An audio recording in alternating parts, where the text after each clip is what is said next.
São 7h34, a gente está de volta com o Ponto com News e o nosso jornal abre espaço para conversar agora com Carlos Augusto Ferreira. Ele que é economista, durante muito tempo ocupou um cargo importante dentro da FEBRABAN, como diretor da FEBRABAN, que é a federação que cuida dos interesses e responde pelos interesses dos bancos do Brasil e também acompanha todo esse universo voltado ao mercado financeiro. Bom, Carlos, seja muito bem-vindo aqui ao nosso jornal. Bom dia. Muito bom dia a você, Ronaldo, a todos os telespectadores do Ponto com News. É um prazer estar aqui com vocês. Carlos, essa quarta-feira é uma quarta-feira que pode ser histórica para o nosso país, marcando o afastamento da presidente Dilma. E parece que o mercado tem reagido muito bem a essa expectativa. Ontem, por exemplo, o dólar já sofreu uma queda bastante significativa, Bolsa de Valores com aumento de mais de 4%. Isso significa que talvez hoje, com a aprovação no Senado do afastamento da presidente, o dólar pode cair ainda mais, a Bolsa pode subir ainda mais. Você que acompanha esse universo, esses números, qual a sua expectativa? Ronaldo, trazer de uma forma simples para todos compreenderem, o mercado, ele funciona igual o jogador de truco. Ele te dá um sinal. E toda vez que ele está descontente com os rumos, ele aprecia o dólar, ou seja, o dólar fica mais caro, e penaliza a Bolsa, ou seja, eu entendo que o mercado brasileiro produtivo não está bem. Esses são os dois sinais claros que os investidores acabam nos dando. Evidentemente, ontem houve, com todo esse desfecho, né, da CCJ e do senador Delcídio Amaral, o mercado deu um sinal: olha, vocês estão no caminho que me interessa. Mesmo assim, do meu modesto ponto de vista, o dólar ainda está apreciado em mais ou menos 26 centavos. Então, ele deveria sofrer mais alguma alteração. Eu acredito que em voo de cruzeiro, com a apresentação de reformas de um novo governo, com um ministério que faça sentido e passe essa segurança, eu acredito que o dólar vai ficar ao redor aí de 3,20, 3,25. Fica adequado para o mercado nesse patamar de 3,20? Olha, sempre a gente tem que tomar cuidado com a exportação. Quanto mais o dólar estiver elevado, mais interessante ficam as commodities brasileiras que têm um peso muito relevante na pauta.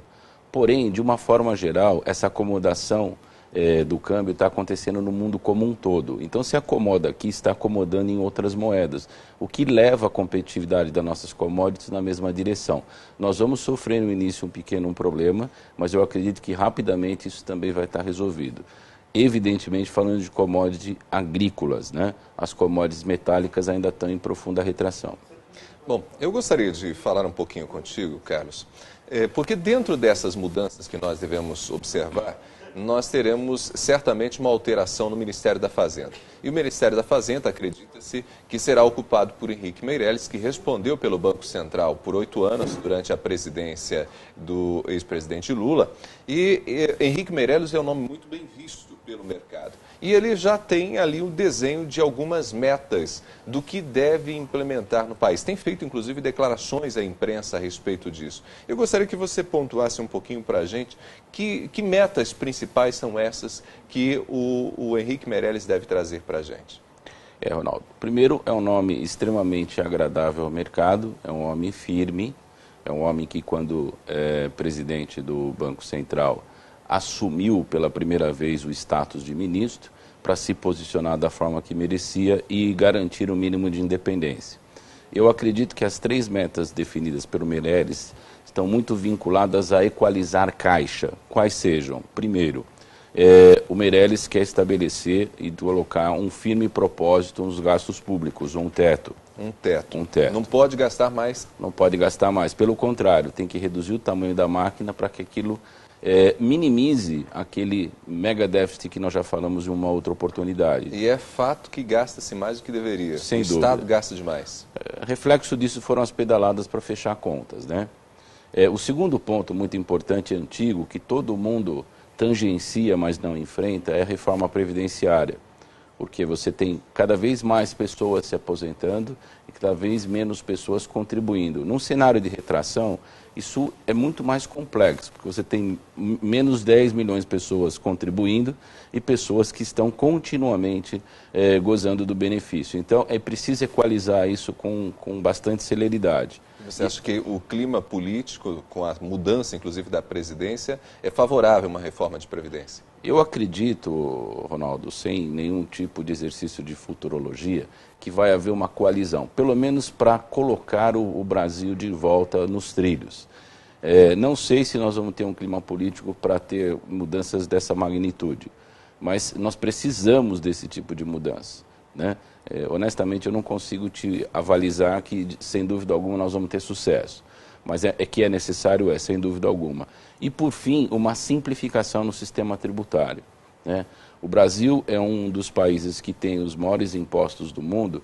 E só para você ter uma ideia, Ronaldo, hoje o Brasil, entre impostos, taxas e contribuições, tem 86 na pauta, incidindo em cascatas, um sobre o outro. É uma complexidade gerencial, é uma complexidade na arrecadação e mais, a concentração dessa tributação está em impostos, cuja destinação não é definida, diferentemente de taxas e contribuições. Ou seja, você não sabe para onde vai aquele recurso.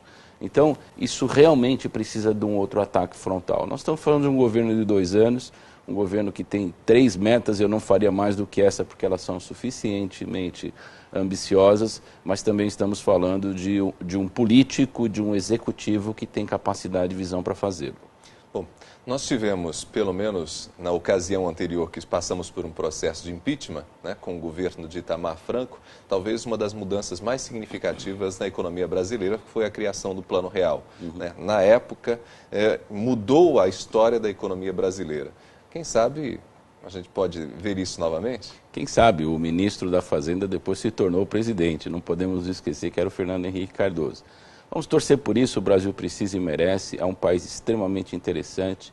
Toda a comunidade internacional olha o Brasil como uma oportunidade, porque dentro dos BRICS é o que possui a maior estabilidade das relações institucionais, em que pese as relações políticas estarem na situação que nós estamos enfrentando. Mas até isso cria no Brasil um brand interessante. O Brasil faz a devida justiça, ou seja, o Brasil pune, o Brasil põe empresários na cadeia. Então, de fato, a gente está avaliando que o Brasil vai acabar saindo fortalecido. Não vai ser nada fácil, mas eu tenho certeza que o Brasil vai sair fortalecido. Carlos, foi um prazer recebê-lo. O prazer é todo meu, espero voltar em outra oportunidade. Carlos Augusto Ferreira, ele foi o nosso convidado, tratando desse momento, né, político do nosso país, mas que afeta diretamente a economia. Não dá para negar que boa parte do problema que a gente está enfrentando hoje na economia tem a ver com a crise política, né, uma crise de confiança.